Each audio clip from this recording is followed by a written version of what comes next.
예, 계속해서 이어가도록 하겠습니다. 잠시 잘 쉬었죠? 예. 이번에는 그 창의적 사고의 핵심 요소라는 것이 있는데 바로 이제 유창성입니다. 유창성. 그 다음에 융통성. 그 다음에 독창성. 그 다음에 네 번째로 정교성.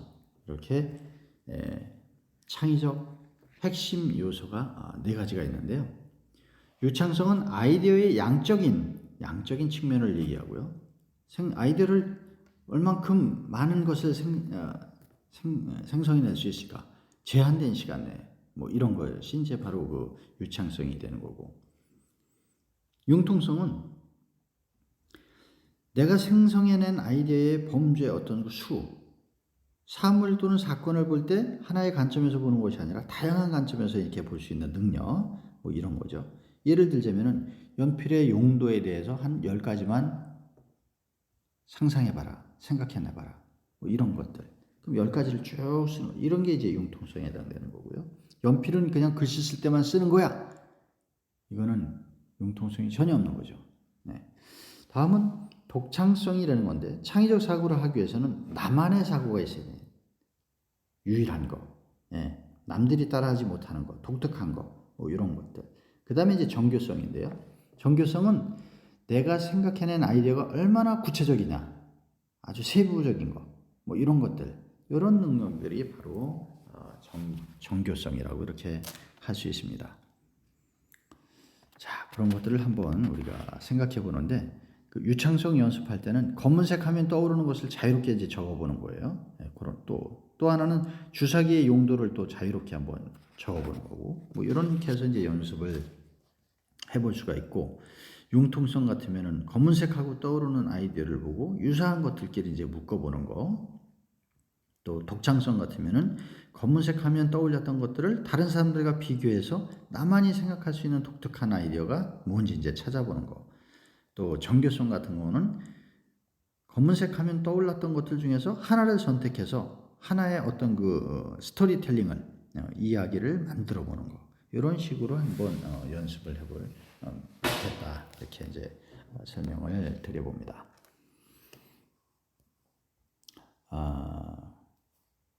이번에는 창의적인 사람의 그 특징에 대해서 살펴보도록 할게요.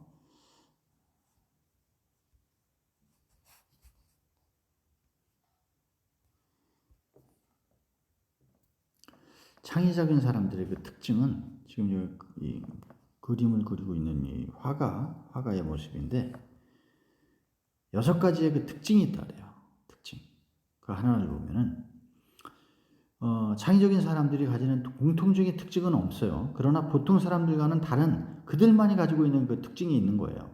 그래서 그런 거 대표적인 거 그걸 알아보는 거죠. 첫 번째는 창의적인 사람들의 6가지 특징에서 독립성이라 그래요. 독립성. 창의적인 사람은 다른 사람들의 시선을 의식하지 않는다. 창의적인 사람은 강한 독립심을 갖고 있대요. 그래서 다른 사람들과 구별되는 것을 두려워하지 않고요. 사회적 요구에 또 순응하지도 않고요. 다른 사람들의 시선과 평가에 초점을 두기보다는 나 스스로의 내적 기준으로 판단하고 생각하려고 한다. 그런 것이 이제 강하다는 거죠. 이러한 특징은 창의적인 사람을 조금은 괴짜 또는 특이한 사람으로 인식할 수도 있지만요. 자신만의 규칙을 가지고 행동을 한다고 해요. 그리고 이러한 성향이 강한 사람은 혼자만의 시간을 가지며 새로운 아이디어를 생각하려고 한다는 거죠. 하지만 나는 어떤가? 타인의 시선을 의식하여 타인의 기준에 나를 맞추고 있지는 않은가? 조금은 다른 사람의 시선에서부터 자유로워져 나만의 생각을 할 필요가 있다. 이렇게 생각을 해볼 필요가 있어요. 두 번째로는 호기심입니다. 아까 호기심 얘기했죠? 창의적인 사람은 관심이 많아요. 어떤 일이든 간에. 말도 많고 생각도 많고 관심도 많아요. 그 새로운 창의적인 사람은 새로운 것에 이제 흥미도 막 잘 느끼죠. 느끼고 또 그걸 가까이 하려고 해요. 호기심은 실험적이고 탐구적인 태도의 그 기초가 돼요. 호기심이라는 거는 탐구적인 태도에. 우리는 무언가 새로운 일을 하려고 하면 어떤 두려움이나 뭐 이런 걸 느끼게 된단 말이에요. 변화하기 싫어하죠. 보통 사람들은. 그런 게 이게 당연한 거거든요, 사실은. 근데 가장 일반적으로 새로운 음식점에서 새로운 음식을 먹는 것에도 두려움을 가지는 그런 사람들이 있다고 해요. 여러분들은 어떤 스타일입니까? 거기 새로 음식점 생겼는데 맛있대. 못 먹던 그런 음식인데 잘 안 되는데 한번 가볼까? 그거 어떻게 그런 거를 먹으러 가? 좀 더 알려진 다음에 먹으러 가지. 이런 사람들이 있단 말이에요. 그게 두려운 거예요. 그런 거 새로운 걸 먹는 것조차도. 그러나 호기심 많은 그런 사람들은 그런 거 꺼리끼지 않죠. 이 무슨 소리야. 한번 가서 맛을 봐야지. 새로운 음식은 한번 이럴 때 가서 이렇게 먹어봐야지 저렴하게 먹을 수 있잖아. 걔가 보고 이제 한동안 좀 저렴하게 팔잖아요. 그런 이 부정적인 면에서 두려움에 초점을 두지 않고 호기심 많은 사람들은 긍정적인 면에 초점을 두고 즐겁게 생각하고 또 겸허하게 이렇게 받아들이는 그런 사람들이 호기심 많은 그런 사람들이다.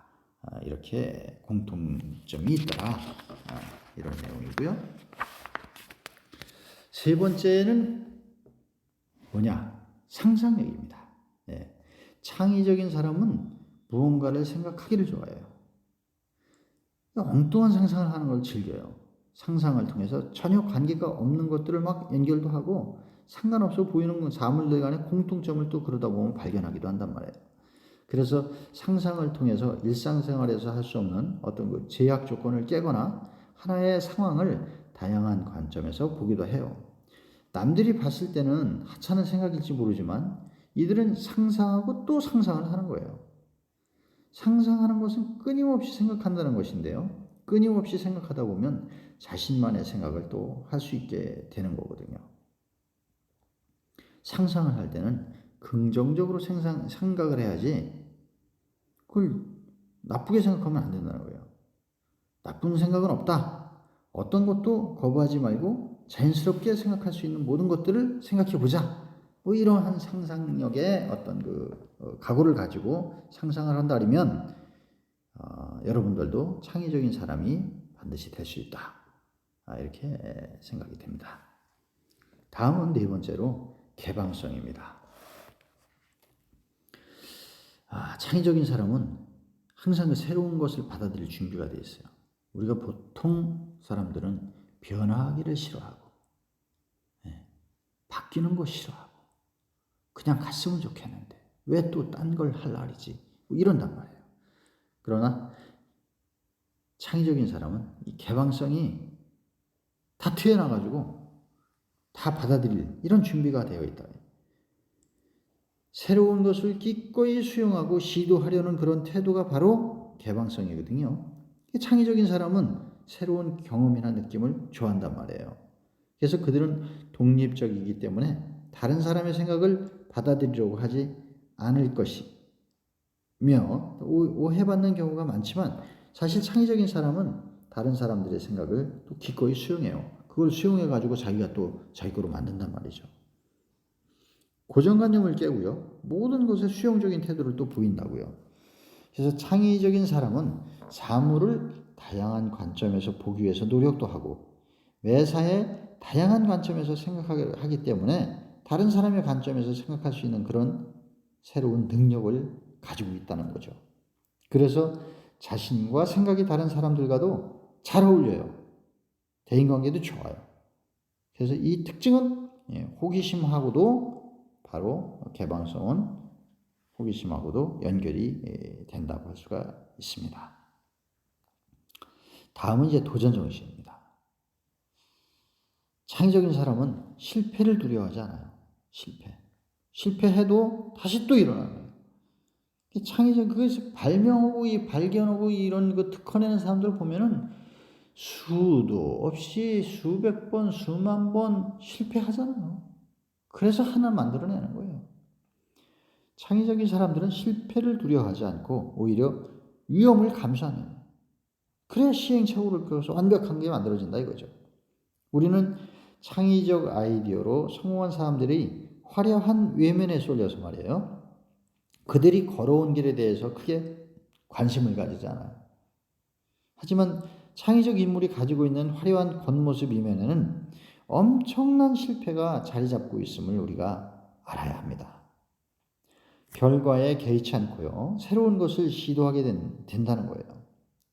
실패에 기꺼이 대처하고 실패할지라도 긍정적으로 상황을 벗어나려고 노력을 한다는 거죠. 이번이 마지막 기회가 아니라 기회는 얼마든지 또 있다는 것을 우리도 명심할 필요가 있어요. 오늘 점심 메뉴는 뭐지? 오늘은 새로운 식당에서 새로운 메뉴를 한번 시켜서 먹어볼까? 맛이 없으면 다음에는 뭐 다른 걸 먹으면 되지. 맛있으면 다행이고. 이렇게 긍정적으로 생각을 한다는 거예요. 도전을 하는 거잖아요. 새로운 음식에 대한. 바로 이런 도전 정신이 창의적인 사람은 실패를 두려워하지 않는 그런 사람이다. 다섯 번째였고요. 알버트 아인슈타인이잖아요. 유명한 그 물리학자. 한 번도 실수를 해보지 않은 사람은 한 번도 새로운 것을 시도한 적이 없는 사람이다. 이렇게 단정하고 말을 했어요. 그렇죠. 여러분들 실수 많이 했죠. 그럼 뭔가를 시도를 했기 때문이라는 거예요. 한 번이라도 실수를 했다. 한 번이라도 새로운 것에 어떤 것을 시도를 했다. 이렇게 얘기를 할 수 있다는 거죠. 이게 아인슈타인이 얘기한 겁니다. 자, 여섯 번째는 자기 확신과 열정이에요. 바로 나 스스로를 믿는 거예요. 네. 창의적인 사람들은 인정이나 보상 같은 그런 외적인 것에 끌리기보다는 내가 좋아서, 자기가 좋아서 하는 그 내적 동기가 강한 사람들이거든요. 그래서 그들은 자기가 좋아하는 것이 무엇인지 분명하게 알고 있어요.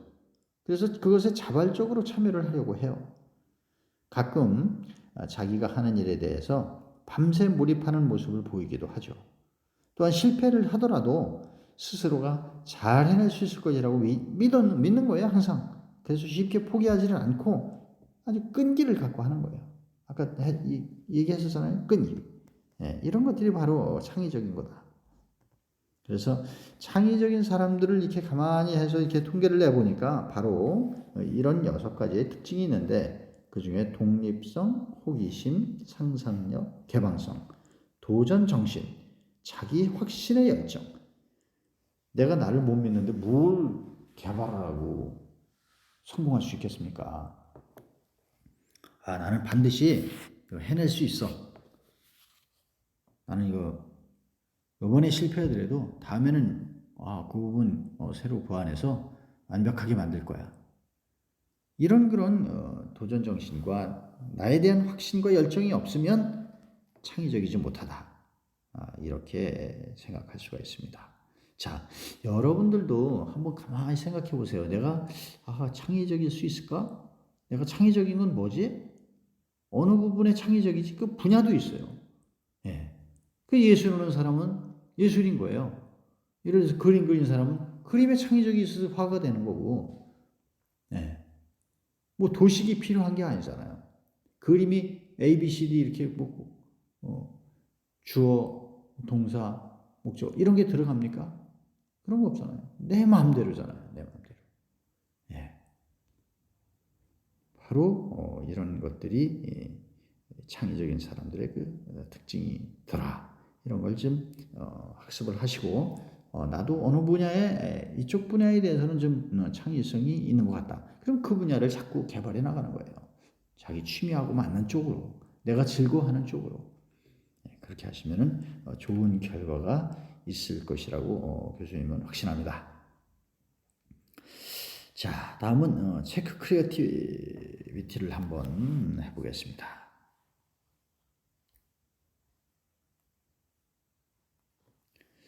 창의적인 사람들은 어떤 특징을 가지고 있을까? 창의적인 사람들이 공통적인 특징이 있을까? 뭐 지금 이제 6가지 그 대표적인 그런 그 특징을 이제 봤습니다만은 내가 알고 있는 가장 창의적인 사람을 한번 생각해 보자는 거예요. 그런 후에 다음의 표에 제시된 항목들을 한번 점검해 나가면서 그 인물에게 해당되는 내용에 한번 체크를 해보자는 거죠. 자, 그 체크리스트는 59쪽에 있어요. 첫 번째, 독립적으로 작업하기를 좋아한다. 이제 내가 그 한 사람을 이제 선정해 놓은 거예요. 내가 알고 있는 창의적인 사람. 예를 들자면은 여러분들 각자 뭐 창의적인 이 사람 창의적이다. 이 관점이 다를 거예요. 네, 관점이 다를 건데 교수님 같은 경우에는 창의적인 사람을 어떤 사람을 내세우고 싶냐면은 그 마이크로소프트 사에 아니 뭐 그 외국 사람 뭐 굳이 하지 않더라도 뭐 이순신 장군 같은 분 이런 분도 창의적인 분이라고 저는 생각을 하거든요. 세계적으로도 증명을 받았고 또 지금도 그 과학적으로 증명하기 어려울 정도로 아주 최고의 거북선을 만들어서 임진왜란한테 사용을 했고 또 뭐 대포 같은 것도 만드시고 뭐 우리나라에 뭐 그런 사람들이 뭐 한둘이겠습니까? 장영실 같은 분도 있고요. 그러나 이순신 장군은 나라를 진짜 구한 분이잖아요. 그래서 독립적으로 작업하기를 좋아한다. 근데 그분에 대해서 우리가 사실은 자세히 모르잖아요. 그분의 역사에 대해서 뭐 잘 아는 분도 있으시겠지만 그래서 내가 잘 아는 그런 창의적인 사람을 갖다가 생각해 놓고 이거를 문항을 풀어가면 더 도움이 될 거다 이런 말씀을 드리는 거예요. 그래서 두 번째로는 만약 뭐뭐라면 어떻게 될까 이런 질문을 그 사람이 참 좋아하더라. 또 세 번째 상상을 좋아하더라. 또 융통성 있는 사고를 하더라. 끈기와 인내심이 있고 쉽게 포기하지 않더라. 일상적인 일에는 쉽게 실증을 내더라. 특별한 외적 자극 없어도 많은 시간을 지루하지 않게 그냥 즐겁게 보내더라. 옷을 자주 갈아입는다. 또 어떤 결과가 일어나는지를 알기 위해서 직접 몸으로 체험을 한다. 이 모험심이 이제 이런 거죠. 근데 나 자신이 발견하거나 발명한 것에 대해서 말하기를 좋아한다. 남들한테 나 이거 말이야 이렇게 했는데 이거 참 좋더라. 내가 만드는 거야. 뭐 이런 얘기 자랑. 또 주어진 과제 이상의 것을 하려고 한다. 딱 요거 만들어 봐 했는데 그 이상의 것을 한다는 거죠. 또 같은 일을 표준적인 절차와는 다른 방법으로 할 수 있는지를 찾아보는 거예요. 자꾸. 전에는 누가 가르쳐 준 대로 예를 들자면 뭐 선배 직원이 가르쳐 줬어요. 이건 이렇게 해서 이렇게 해야 되는 거야. 네, 알았습니다. 그래 놓고 하다 보니까 이거 아닌데 이건 이렇게 바꾸는 게 더 좋네. 이런 식으로 다른 방법이 있는지를 알아보는 거예요. 또 새로운 일을 시도하는 것을 두려워하지 않고요. 또 남과 다르게 보이는 것에 대해서 별로 신경 쓰지 않는 뭐 이런 것들이 바로 이제 창의적인 사람들의 일반적인 특성이다. 이런 걸 한번 체크를 해보시면서 그러다 보면은 진짜 그런 부분이 있네. 예. 바로 이 목록이 토런스라는 그 창의적인 사람들의 일반적인 특성을 바탕으로 한 것이라는 거거든요. 그래서 점검이 끝났으면 다른 사람들과 한번 비교를 해보는 거예요. 여러분들이 지금 온라인 강의를 하기 때문에 그런 이 테스트를 못 하는데 이제 학교에 만약에 대면 강의를 해서 친구들이 옆에 있다 그러면 서로 그런 걸 토론을 해보고 조사해서 비교도 해보고 그럴 수 있는 시간이 되었으면 참 좋겠는데 그 부분이 좀 안 돼서 안타깝습니다만은 그래도 여러분이 한번 체크를 크리에이티브 해보시는 거예요. 그 다음에 모든 사람들에게 공통적인 특징을 가지고 있냐? 공통적인 특징도 있겠지만 또 다른 특징도 있다는 걸 이렇게 발견할 수가 있는 거죠. 창의적인 사람은 개개인마다 독특한 특성을 가지고 있고요. 또 상황에 따라서 다양하게 또 나타나기도 하지요. 그런 것들을 좀 참고를 하시면 좋겠습니다. 다음은 창의적 사고의 그 장애 요인에 대해서 한번 살펴보도록 할게요.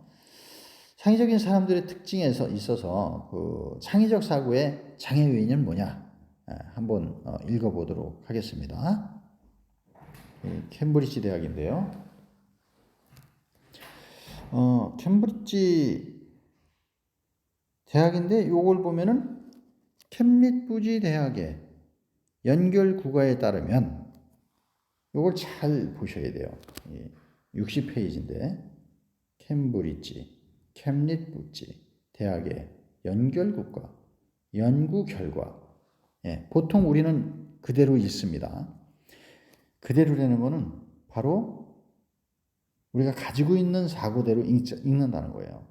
여기 써 있는 대로가 아니라 한 단어 안에 글자가 어떤 순서로 배열되어 있는가 하는 것은 중요하지 않고 첫 번째와 마지막 글자가 올바른 위치에 있는 것이 중요하다고 한다. 나머지 글자들은 완전히 엉망진창의 순서로 되어 있을지라도 당신은 아무 문제 없이 이것을 읽을 수 있다. 왜냐하면 인간의 두뇌는 모든 글자를 하나하나 읽는 것이 아니라 단어 하나를 전체로 인식하기 때문이다. 참 신기하죠? 여러분들한테 이거 수업하면서 참 신기할 때가 한두 번이 아니에요. 자, 보세요. 지금 내가 체크했죠? 캠릿부지 연결 국어에 따르면 한 단어 안에서 글자가 어떤 순서로 배열되어 있는가 하는 것은 중요하지. 이 중요하지를 읽었잖아요. 근데 중하요지 않고 첫 번째와 마지막 글자가 올바른 위치에 있는 것이 중요하다고 한다. 나머지 글자들은 완전히 엉망진창의 순서로 되어 있을지라도 당신은 아무 문제 없이 이것을 읽을 수 있다. 왜냐하면 인간의 두뇌는 모든 글자를 하나하나 읽는 것이 아니라 단어 하나를 전체로 인식하기 때문이다. 지금 이게 엉망진창인데 교과서에는 엉진창망 이렇게 되어 있습니다. 이번에 교수님이 바꿔놔서 그런데 이렇게 요 첫 글자하고 끝에 글자 중하요지 중요하지 이렇게 읽어버린다는 거예요. 캠브리지 대학 맞잖아요. 캠릿부지 아니잖아요. 엉진망창 이렇게 되어 있어요. 엉망진창 이런 순서가 아니라 그래서 참 이걸 읽으면서 신기하다. 그래서 깜짝 놀랐어요. 이게 어떻게 된 거지? 읽어보니까 그냥 그대로 읽은 거예요. 그래서 창의적 사고를 위해서는 여러 가지 그 심적